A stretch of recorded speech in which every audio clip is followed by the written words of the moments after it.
നമസ്കാരം. സകലമാന കേരളത്തിലേക്ക് സ്വാഗതം. ആദ്യം നോക്കാം ഈ മണിക്കൂറിലെ തലക്കെട്ടുകൾ.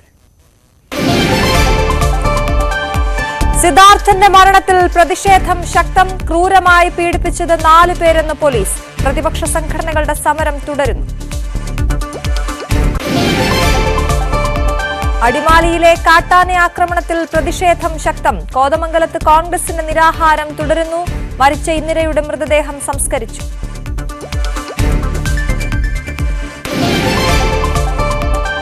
പാലാ പൂവരണിയിൽ ഒരു കുടുംബത്തിലെ 5 പേർ മരിച്ച നിലയിൽ. ആത്മഹത്യയെന്ന നിഗമനം. മരിച്ചത് ഞണ്ടുപാറ സ്വദേശി ജെയ്സൺ തോമസും ഭാര്യയും 3 മക്കളും.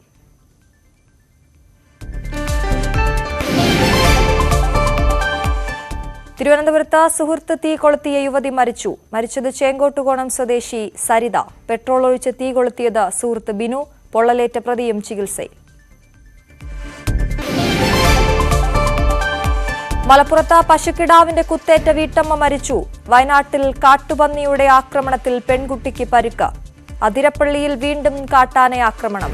കാട്ടാനക്കൂട്ടം ക്വാർട്ടേഴ്സിന്റെ വാതിൽ തകർത്തു. ആദ്യം നമ്മൾ പോകുന്നത് സിദ്ധാർത്ഥന മരണവുമായി ബന്ധപ്പെട്ട വാർത്തയിലേക്കാണ്. വയനാട് പൂക്കോട് വെറ്റിനറി കോളേജിൽ മരിച്ച സിദ്ധാർത്ഥനെ ഏറ്റവും കൂടുതൽ പീഡിപ്പിച്ചത് 4 പേരെന്ന് police. RS Kasinathan, Sinjo, Johnson, Amal Izhan, K Arun എന്നിവരാണ് സിദ്ധാർത്ഥനെ ക്രൂരമായി മർദ്ദിച്ചത്. സിദ്ധാർത്ഥന്റെ മരണത്തിൽ പ്രതിഷേധം ശക്തമാണ്. കോൺഗ്രസ് പോഷക സംഘടനകളുടെ നേതൃത്വത്തിൽ സെക്രട്ടേറിയറ്റിന് മുന്നിൽ നിരാഹാരം തുടരുകയാണ്. കേന്ദ്രമന്ത്രി വി മുരളീധരൻ നെടുമങ്ങാട് നിരാഹാരമിരിക്കും.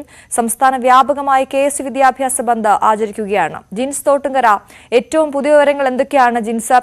എല്ലായിടത്തും പ്രതിഷേധം തുടരുകയാണ്. അവിടെ നിന്ന് തരാൻ കഴിയുന്ന വിവരങ്ങൾ എന്തൊക്കെയാണ്? അശ്വതി, സിദ്ധാർത്ഥിന്റെ മരണവുമായി ബന്ധപ്പെട്ടുകൊണ്ട് വലിയ രീതിയിലുള്ള പ്രതിഷേധമാണ് ജില്ലയിൽ പല ഭാഗങ്ങളിലും ഉണ്ടാകുന്നത്. പ്രധാനമായും ഉന്നയിക്കുന്നത് ഡീൻ അടക്കമുള്ളവരെ പ്രതിപട്ടികയിൽ ചേർക്കണം. അതോടൊപ്പം തന്നെ ഈ പ്രതികൾക്കെതിരെ, അറസ്റ്റിലായ പ്രതികൾക്കെതിരെ കൊലക്കുറ്റം ചുമത്തണം എന്നുള്ള ആവശ്യവുമാണ് നിലവിൽ ഉന്നയിക്കുന്നത്. എന്തായാലും ഈ പ്രതിഷേധം ശക്തമാകുന്നതിനിടെയായിരുന്നു ഈ മരിച്ച സിദ്ധാർത്ഥിനെ ഏറ്റവും കൂടുതൽ പീഡിപ്പിച്ചത് 4 പേരാണെന്ന് പോലീസ് കണ്ടെത്തിയത്. കൊല്ലം സ്വദേശികളായ RS കാശിനാഥൻ, അതുപോലെ തന്നെ സിൻഡോ ജോൺസൺ, മാനന്തവാടി സ്വദേശികളായ അമൽ, കെ അരുൺ എന്നിവരാണ് സിദ്ധാർത്ഥിനെ ക്രൂരമായി മർദ്ദിച്ചത്. ഇതാണ് പോലീസിന്റെ കണ്ടെത്തലുണ്ടായിട്ടുള്ളത്. അതേപോലെ തന്നെ പ്രതികളെ കഴിഞ്ഞ ദിവസം കോളേജിലെ ഹോസ്റ്റലിലും ഈ മർദ്ദനത്തിനിടയാക്കിയ കുന്നിൻ മുകളിലും എത്തിച്ച് തെളിവെടുപ്പ് നടത്തിയിരുന്നു.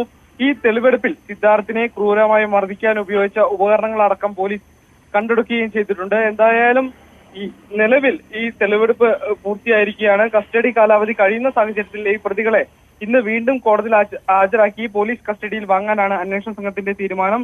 ഈ പ്രതികളിൽ ചിലർ ജാമ്യാപേക്ഷ നൽകാനുള്ള ഒരു നീക്കം നടക്കുന്നുണ്ട്. അതും കൂടി മുൻകൂട്ടി കണ്ടുകൊണ്ടാണ് നിലവിൽ ഈ ജാമ്യാപേക്ഷ നൽകുന്നതിന് മുൻപ് തന്നെ ഈ പ്രതികളെ കസ്റ്റഡിയിൽ വാങ്ങാനുള്ള നടപടിയുമായി മുന്നോട്ട് പോകുന്നത്. എന്തായാലും 18 പ്രതികളും നിലവിൽ റിമാൻഡിൽ കഴിയുകയാണ്. ഈ പ്രതികൾക്കെതിരെ ക്രിമിനൽ ഗൂഢാലോചന കുറ്റം ചുമത്തിയിട്ടുണ്ടെന്നും പോലീസ് വ്യക്തമാക്കിയിട്ടുണ്ട്. എന്തായാലും വരും ദിവസങ്ങളിലും പ്രതിഷേധം ശക്തമാകുമെന്നാണ് സൂചന. ശരി, ജിൻസ് ആണ് വിവരങ്ങൾ നൽകിയത് വയനാട്ടിൽ നിന്നും. കോട്ടയം പാലായിൽ നിന്ന് വന്ന മറ്റൊരു ദാരുണമായ വാർത്തയിലേക്കാണ് നമ്മൾ പോകുന്നത്. പൂവരണിയിൽ ഒരു കുടുംബത്തിലെ 5 പേരെ മരിച്ച നിലയിൽ കണ്ടെത്തി. അച്ഛനും അമ്മയും 3 കുട്ടികളുമാണ് മരിച്ചത്.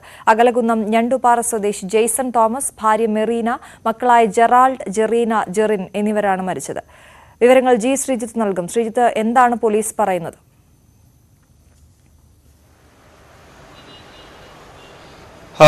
പോലീസ് കൂടുതൽ വിവരങ്ങളൊന്നും തന്നെ പുറത്തുവിട്ടിട്ടില്ല. ഒരു കത്ത് ആ വീട്ടിൽ നിന്ന് ലഭിച്ചതായി പറയുന്നുണ്ട്. നമുക്ക് നാട്ടുകാരിൽ നിന്നൊക്കെ ലഭിക്കുന്ന വിവരം അനുസരിച്ച് ഇന്ന് രാവിലെ ഏതാണ്ട് ഈ വീട്ടിലേക്ക് എത്തണമെന്ന് ജെയ്സൺ ബന്ധുക്കളോട് ആവശ്യപ്പെട്ടിരുന്നു. വീട്ടിലേക്ക് വന്ന വഴിയാണ് ഈ വാഹനം ഇങ്ങനെ, അതായത് ഈ ജെയ്സനെ തൂങ്ങി മരിച്ച നിലയിൽ ആദ്യം കാണുന്നു. മറ്റു മുറിയിലെത്തിയപ്പോഴാണ് കുട്ടികളും ഈ അമ്മയും അടക്കമുള്ളവർ മരിച്ച നിലയിൽ കാണപ്പെട്ടത്. അതായത് വെട്ടേറ്റ് മരിച്ച നിലയിലാണ് ഇവരുടെ മൃതദേഹങ്ങൾ ഉണ്ടായിരുന്നത്. ഈ നാട്ടുകാരോട് സംസാരിക്കുമ്പോൾ ഇന്നലെയും മിനിങ്ങാന്നും ഈ ഇളയ കുഞ്ഞിനെ പോളിയോ കൊടുക്കാനൊക്കെയായി ഇവർ കൊണ്ടുവന്നതാണ്. വളരെ സന്തോഷപൂർവ്വം ജീവിക്കുന്ന ഒരു കുടുംബം എന്നതാണ് നാട്ടുകാർക്കുള്ള അറിവ്. പിന്നെ എന്താണ് സംഭവിച്ചത് എന്നതിനെക്കുറിച്ച് പോലീസിന്റെ അന്വേഷണവും ഈ കത്തും ഒക്കെ തന്നെയാണ് ഏറ്റവും പ്രധാനമായിട്ടുള്ളത്. ജെയ്സന് 42 വയസ്സാണുള്ളത്. ലഭ്യമാകുന്ന വിവരപ്രകാരം മെറീനയ്ക്ക് 28 വയസ്സാണുള്ളത്. ഇവർക്ക് 5 വയസ്സിൽ താഴെയാണ് ഈ 3 കുഞ്ഞുങ്ങളുടെയും പ്രായം. ജെറാൾഡിന് 4 വയസ്സും ജെറീനയ്ക്ക് 2 വയസ്സുമാണുള്ളത്. ഏറ്റവും ഇളയ ജെറിന് 7 മാസം മാത്രമാണ് പ്രായം ഉള്ളത്. എന്തായാലും പോലീസ് പാലാ ഡിവൈഎസ്പിയുടെ നേതൃത്വത്തിൽ അന്വേഷണം നടത്തി വരികയാണ്. മൃതദേഹം ഇൻക്വസ്റ്റ് ഉൾപ്പെടെ പൂർത്തിയാക്കിയ ശേഷം വൈകാതെ പുറത്തേക്ക് കൊണ്ടുവരുമെന്നാണ് നമുക്ക് അറിയാൻ സാധിക്കുന്നത്. കൂടുതൽ പരിശോധനകൾ ആവശ്യമുണ്ട്. സാമ്പത്തിക പ്രതിസന്ധി ഒന്നും ഉള്ളതായുള്ള വിവരങ്ങളില്ല. ഇയാളൊരു റബ്ബർ പാൽ കമ്പനിയിലെ ഡ്രൈവറായിരുന്നു ഈ ജെയ്സൺ എന്നാണ് നമുക്ക് അറിയാൻ സാധിക്കുന്നത്. അയർക്കുന്നം സ്വദേശിയാണ് ജെയ്സൺ. അകലക്കുന്നം, അതായത് ഇതിനോട് കുറച്ച് ചേർന്ന പ്രദേശം തന്നെയാണ്. കഴിഞ്ഞ 1 വർഷമായാണ് ഇപ്പോഴത്തെ ഈ വീട്ടിൽ താമസിക്കുന്നത്. അത് വലിയൊരു റബ്ബർ തോട്ടത്തിന് നടുവിലുള്ള ഒരു വീടാണ്. അതുകൊണ്ട് തന്നെ ഒരുപക്ഷെ ഈ കൊലപാതക ശ്രമം അല്ലെങ്കിൽ ഇവരുടെ ശബ്ദമൊന്നും ആരും കേട്ടിട്ടുണ്ടാകില്ല. എന്തായാലും എന്താണ് ഈ കാരണം, എന്താണ് ഇങ്ങനെ ഒരു സംഭവത്തിന് പിന്നിൽ എന്നതിനെക്കുറിച്ച് പോലീസിന്റെ വ്യക്തമായ വിവരം ഇനിയും പുറത്തു വരേണ്ടതുണ്ട്. ശരി ശ്രീജിത്ത്, നമ്മൾ അടിമാലിയിലേക്ക് പോവുകയാണ്. അടിമാലിയിൽ കാട്ടാന ആക്രമണത്തിൽ ഇന്ദിര മരിച്ചത് ഇന്നലെ വലിയ രീതിയിൽ ചർച്ചയായിരുന്നു. ഇന്നും അത് അങ്ങനെ തന്നെ പ്രതിഷേധം അവിടെ തുടരുന്നു എന്നുള്ളതാണ്. കോതമംഗലത്ത് കോൺഗ്രസിന്റെ നേതൃത്വത്തിൽ ഉപവാസ സമരം തുടരുകയാണ്. ഇന്നലെ ഉണ്ടായ സംഘർഷത്തിൽ ഇടക്കാല ജാമ്യത്തിൽ പുറത്തിറങ്ങിയ മാത്യു കുഴൽനാടനും മുഹമ്മദ് ഷിയാസും അല്പസമയത്തിനകം കോടതിയിൽ ഹാജരാകും. കോതമംഗലത്തെ കോൺഗ്രസ് അതിക്രമത്തിന്റെ ദൃശ്യങ്ങൾ ഹാജരാക്കാനാണ് പോലീസ് നീക്കം. കാട്ടാന ആക്രമണത്തിൽ കൊല്ലപ്പെട്ട ഇന്ദിരയുടെ സംസ്കാര ചടങ്ങുകൾ പൂർത്തിയായി.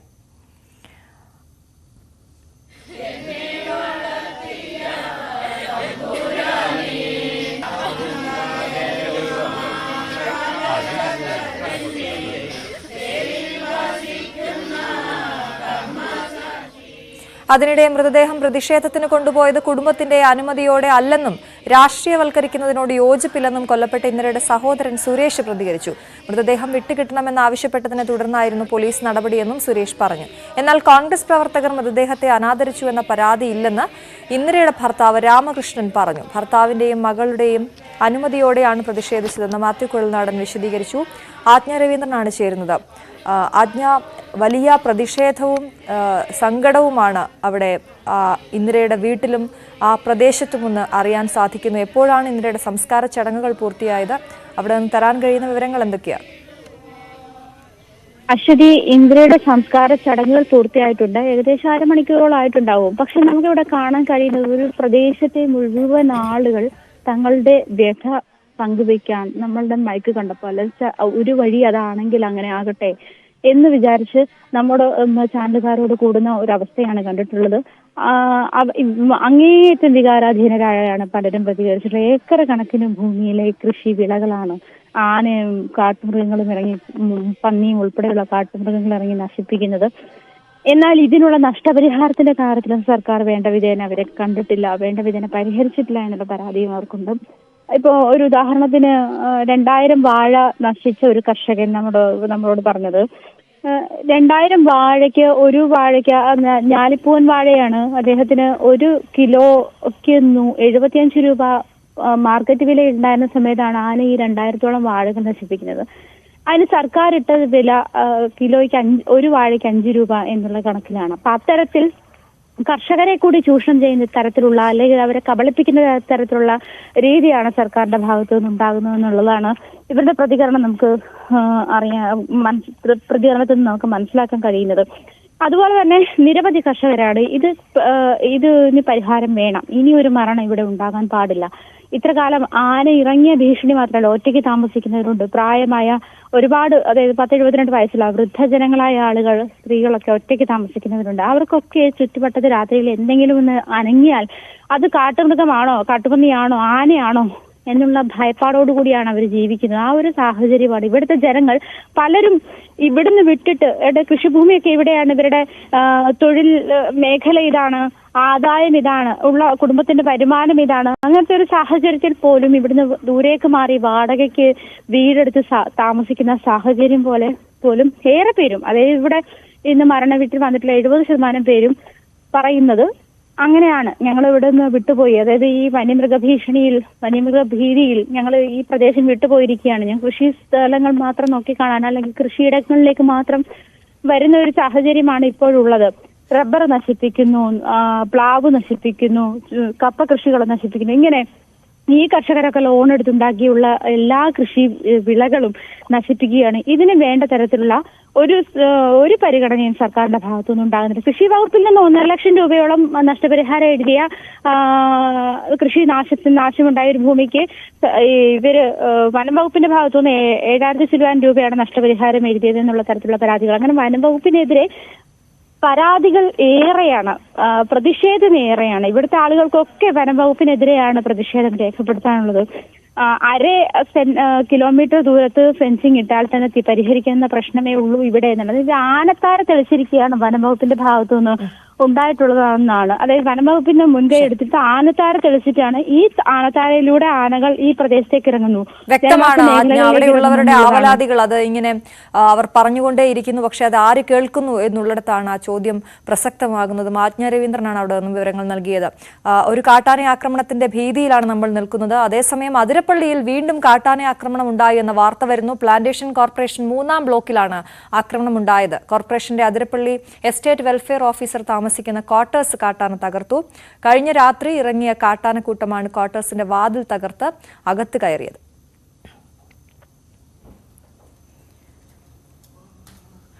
കാട്ടാന മാത്രമല്ല പ്രശ്നക്കാരൻ, കാട്ടുപന്നിയുമുണ്ട്. വയനാട്ടിൽ കാട്ടുപന്നിയുടെ ആക്രമണത്തിൽ പെൺകുട്ടിക്ക് പരിക്കേറ്റു. വെണ്ണിയോട് കോട്ടത്തറയിലാണ് സംഭവം. കോട്ടത്തറ ഹയർ സെക്കൻഡറി സ്കൂളിലെ 9-ാം ക്ലാസ്സുകാരി ഫാത്തിമ സാനയാണ്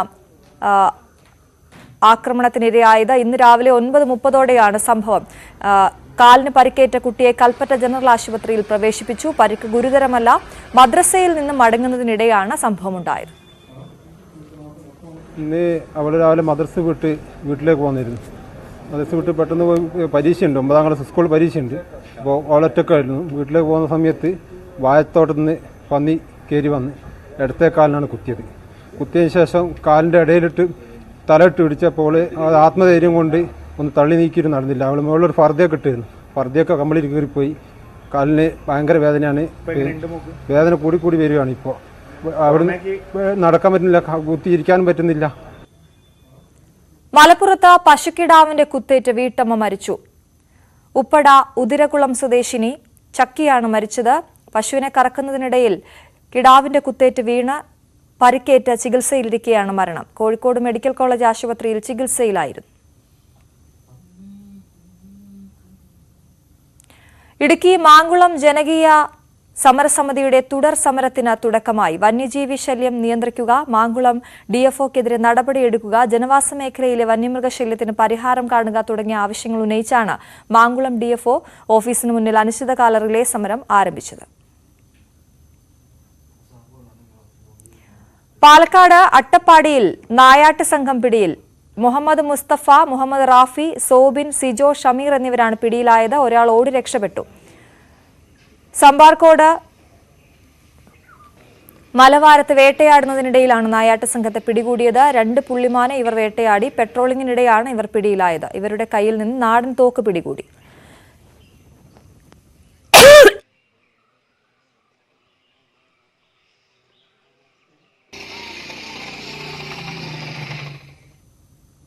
മറ്റു വാർത്തകൾ ഇടവേളയ്ക്ക് ശേഷം. സർദാർ വല്ലഭായ് പട്ടേലിന്റെ ഈ വെങ്കല പ്രതിമ ലോക മുൻ മുഖ്യമന്ത്രിയും കോൺഗ്രസ് നേതാവുമായ നബാം തുക്കി മാത്രമാണ് പ്രതിപക്ഷ നിരയിലുള്ളത്. ഇന്നലെ പ്രതിപക്ഷ കക്ഷി നേതാവായിരുന്ന കോൺഗ്രസിന്റെ ലോംബോ തയാങ്ങും സ്വതന്ത്ര MLAയുമായ കജത് അബോയും BJPയിൽ ചേർന്നു. CPI മത്സരിക്കുന്ന സ്ഥലങ്ങളിൽ BJP അക്കൗണ്ട് തുറക്കാൻ സാധ്യതയെന്ന് K മുരളീധരൻ. ഇതിനുള്ള സാധ്യതകൾ CPM സൃഷ്ടിക്കുന്നു. BJP അക്കൗണ്ട് തുറക്കാൻ CPM സഹായിക്കുമ്പോൾ മറ്റിടങ്ങളിൽ തിരിച്ചു സഹായിക്കാനാണ് ധാരണ. 2ഇടത്തൊഴികെ BJPക്ക് ദുർബല സ്ഥാനാർത്ഥികളെന്നും മുരളീധരൻ. ലോക്സഭാ തെരഞ്ഞെടുപ്പിൽ തൃശൂരിൽ നിന്നും ജയിച്ചാൽ ലൂർദ് മാതാവിന് 10 ലക്ഷം രൂപയുടെ സ്വർണം നേർച്ചയായി നൽകുമെന്ന് സുരേഷ് ഗോപി. അത് ഉരച്ചു നോക്കാൻ വരേണ്ടെന്നും തങ്കമെന്ന് പ്രചരിപ്പിക്കുകയും വേണ്ട. നേർച്ച പരസ്യമാക്കേണ്ട ഗതികേടിൽ സങ്കടമുണ്ടെന്നും സുരേഷ് ഗോപി. സംസ്ഥാനത്ത് ഇന്നും ചൂടുയരും. ആലപ്പുഴ, കൊല്ലം, കോട്ടയം, തൃശൂർ, പാലക്കാട്, കണ്ണൂർ ജില്ലകളിൽ 37 ഡിഗ്രി വരെ ചൂട് കൂടാൻ സാധ്യത. എറണാകുളം, കോഴിക്കോട് ജില്ലകളിൽ 36 ഡിഗ്രി വരെയും ചൂടിന് സാധ്യതയെന്ന് മുന്നറിയിപ്പ്. ഈ ജില്ലകളിൽ യെല്ലോ അലർട്ട്. പാലാ പൂവരണിയിൽ ഒരു കുടുംബത്തിലെ 5 പേരെ മരിച്ച നിലയിൽ കണ്ടെത്തി. അച്ഛനും അമ്മയും 3 കുട്ടികളുമാണ് മരിച്ചത്. ഭാര്യയും മക്കളെയും കൊലപ്പെടുത്തി ഭർത്താവ് ആത്മഹത്യ ചെയ്തതായാണ് പ്രാഥമിക നിഗമനം. പൂവരണി കൊച്ചുകൊട്ടാരം ഭാഗത്ത് വാടകയ്ക്ക് താമസിക്കുകയായിരുന്നു ഇവർ. പേട്ടയിൽ കുട്ടിയെ തട്ടിക്കൊണ്ടുപോയ സംഭവത്തിൽ പ്രതി ഹസൻകുട്ടിയെ ഇന്ന് പോലീസ് കസ്റ്റഡിയിൽ വാങ്ങിയേക്കും. കഴിഞ്ഞ ദിവസം പ്രതിയെ കോടതിയിൽ റിമാൻഡ് ചെയ്തിരുന്നു. തട്ടിക്കൊണ്ടുപോയ സ്ഥലത്തും ഉപേക്ഷിക്കപ്പെട്ട നിലയിൽ കുട്ടിയെ കണ്ടെത്തിയ സ്ഥലത്തും തെളിവെടുക്കും. തെലങ്കാനയിൽ വികസന പദ്ധതികൾക്ക് തുടക്കമിടാൻ പ്രധാനമന്ത്രി നരേന്ദ്രമോദി. റോഡ്, റെയിൽ, പെട്രോളിയം, പ്രകൃതിവാതകം മേഖലകളിൽ പദ്ധതികൾക്ക് തുടക്കമാകും. തെലങ്കാനയിൽ ക്ഷേത്ര ദർശനം നടത്തി മോദി. ഭാരത് ജോഡോ ന്യായ യാത്ര മധ്യപ്രദേശിൽ പര്യടനം തുടരുന്നു. ഉജ്ജയിൽ മഹാകാൽ ക്ഷേത്രത്തിൽ രാഹുൽ ഗാന്ധി ദർശനം നടത്തും. യാത്രയിലുടനീളം പ്രധാനമന്ത്രിയെയും കേന്ദ്ര സർക്കാരിനെയും കടന്നാക്രമിച്ച് രാഹുൽ. ഇസ്രായേൽ പ്രതിരോധ മന്ത്രി ബെന്നി ഗാറ്റ്സുമായി US vice president Kamala Harris ഇന്ന് കൂടിക്കാഴ്ച നടത്തും.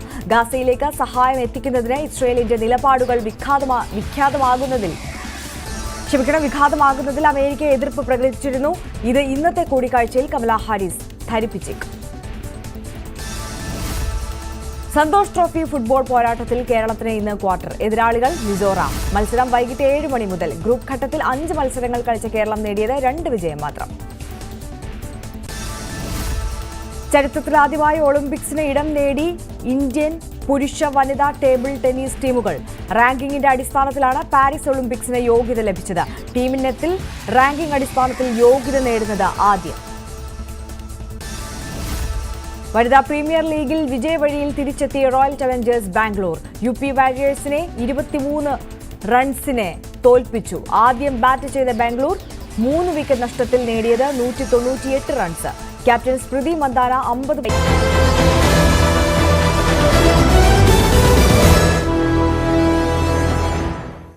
വീണ്ടും വാർത്തകളിലേക്ക്. തിരുവനന്തപുരം ചേങ്കോട്ടുകോണത്ത് പൊള്ളലേറ്റ യുവതി മരിച്ചു. ചേങ്കോട്ടുകോണം സ്വദേശിനി G സരിതയാണ് മരിച്ചത്. പൗടിക്കോണം സ്വദേശി ബിനു ആണ് യുവതിയെ പെട്രോൾ ഒഴിച്ച് കത്തിച്ചത്.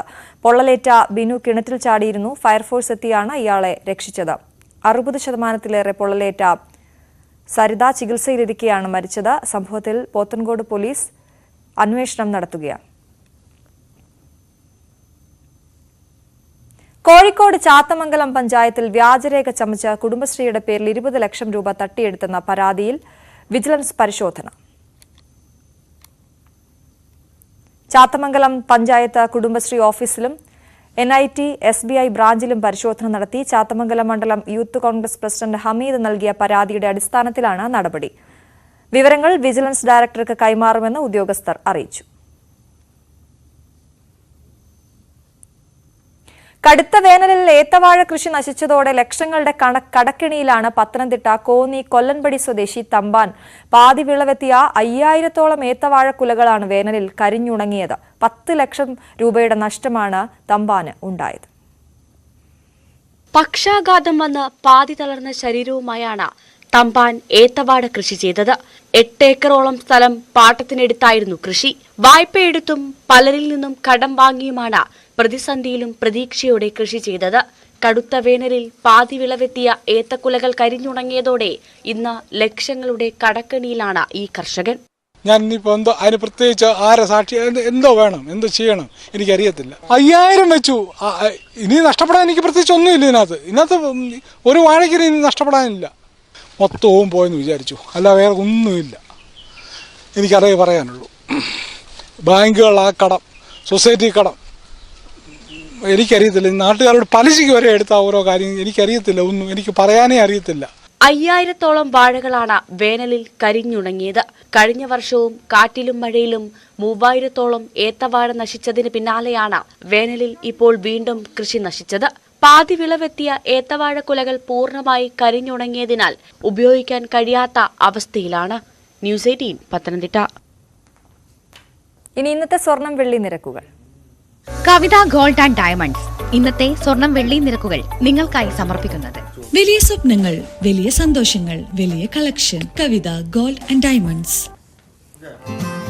സ്വർണം 22 ക്യാരറ്റ് ഗ്രാമിന് 5,925 രൂപ, പവന് 47,400 രൂപ.